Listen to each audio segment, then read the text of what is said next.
Hello, welcome to Unicorn Princess Tarot. So, reading po ito for Capricorn, Sun, Moon, Rising, Venus, Jupiter, Capricorn.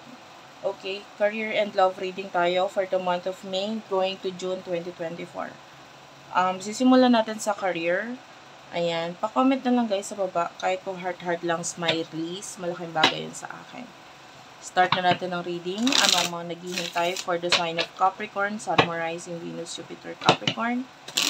For the month of May going to June 2024. Check your natal chart, guys.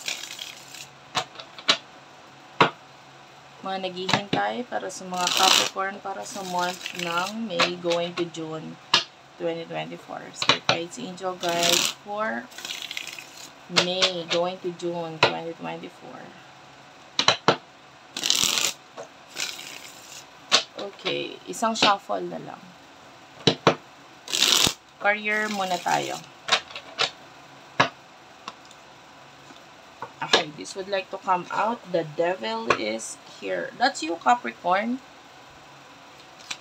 What's with the devil? Ayan. Ito, meron tayo ditong Nine of Cups.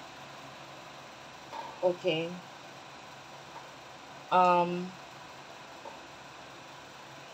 King of Cups. And the Knight of Cups. Okay, Page of Swords is at the bottom of the deck.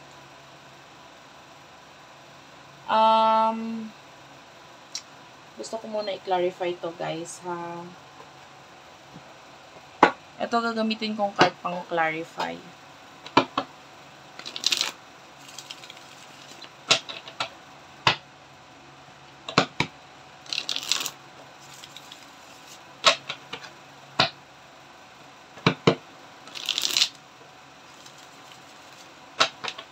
What's with the King of Cups? Page of Wands. What's with the Knight of Cups? Seven of Cups. Clarify the Seven of Cups. Four of Cups. And the Ruta de la Fortuna. El Imperatriz. Okay. So,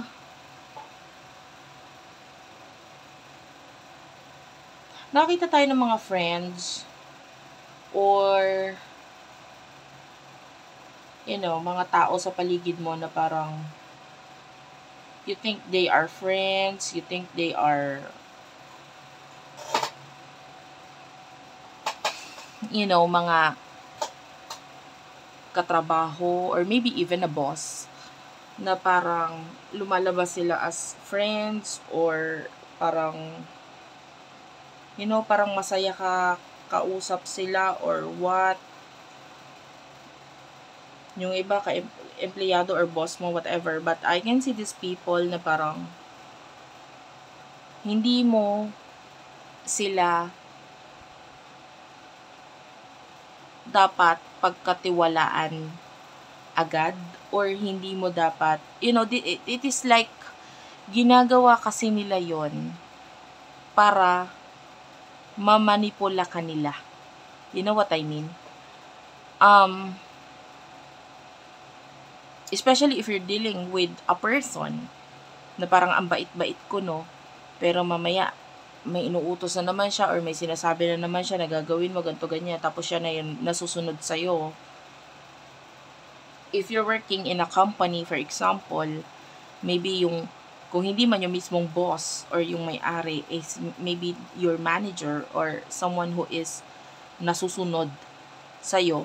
Pero, para mapasunod ka niya, gagawain niya ay parang ang ipapakita niya is parang friends kayo or in a way medyo magandang pakitungo or pakikisama ko, no? Pero ang gusto niya lang mangyari is mapasunod ka. But anyway, if it is part of your work,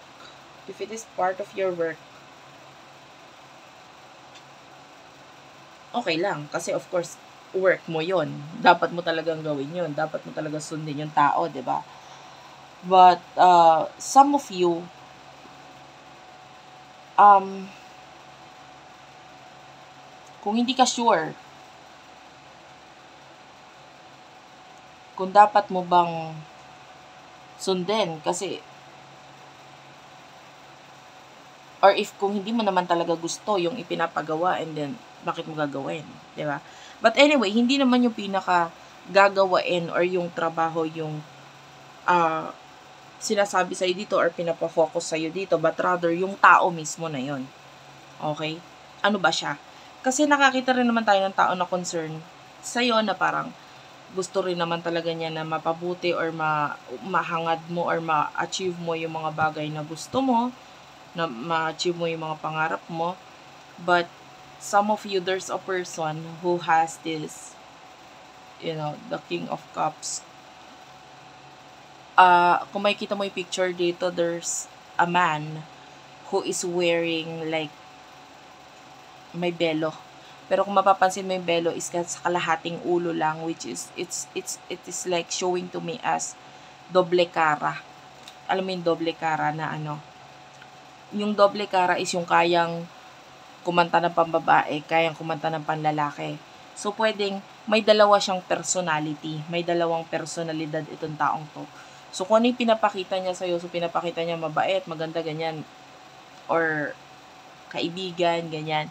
Pero, yeah, especially kung lagi kayong may pag-uusap nitong taong ito, and ginagawa niya yon para mahulog ka sa kanya or para mapasunod kanya. Ayan, the Four of Cups is here, but this person is actually not sure kung ano ka ba talaga sa kanya, parang ganun. Maybe, akala mo your friends, pero ang tingin niya lang talaga sa'yo is katrabaho, para ganyan. So, hindi matukoy nitong taong ito kung ano ka talaga sa kanya. Sa ngayon, hindi siya sure. So, yun nga, medyo Ruta de la Fortuna, maaring magkaroon ng pagbabago regarding dito. Nakakita tayo 5 of Wands. This could be big change, or yung iba, pwede magkaroon ng pagkakaaway or pagkakagulo, or yung iba naman, pwedeng big change lang. No? You would know if a person gusto niya talagang tulungan ka, or ang gusto niya is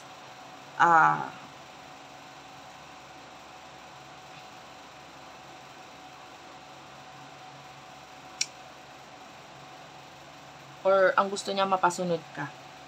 Mararamdaman mo yun kasi nandun din yung feeling mo na parang gusto mo rin makatulong sa tao, gusto mo rin matulungan yung tao. If ganun yung feeling mo na parang gusto mo rin matulungan yung tao, and then may friendship na talaga na nabubuo sa inyo, this could be a real friend. So yung ngayon, medyo sa pagdating sa work mo or sa career mo, pwedeng nahahaluan ng friendship kuno. Pero ang totoo niyan, para lang mapasunod ka niya. Pero kung hindi mo naman na-feel yung ganong feeling, yan, maybe this person just wants you to, listen or mapasunod or sumunod sa kanya. Okay, so sana malinaw sa'yo. Some of you kasi medyo bata ka pa or medyo bata pa yung energy mo and hindi mo napapansin itong mga ito. Yun nga, pwedeng nahulog ka na sa mga salita niya or kung paano siya makitungo sa'yo, etc. So anyway, punta tayo sa love for Capricorn. Medyo napahaba yung reading ko sa career because,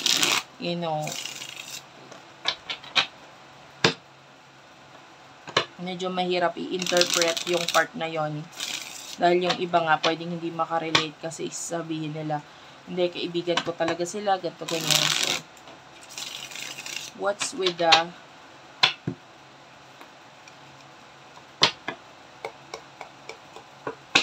love? What's the message pagdating sa love for Capricorn for the month of May going to June? Queen of Wands, the Hermit, okay. Page of Cups,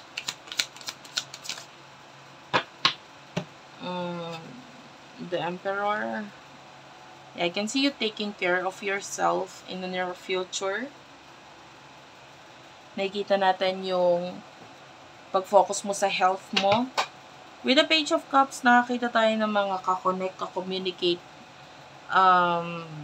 maybe through chat, through online, you know, through dating apps, yung iba.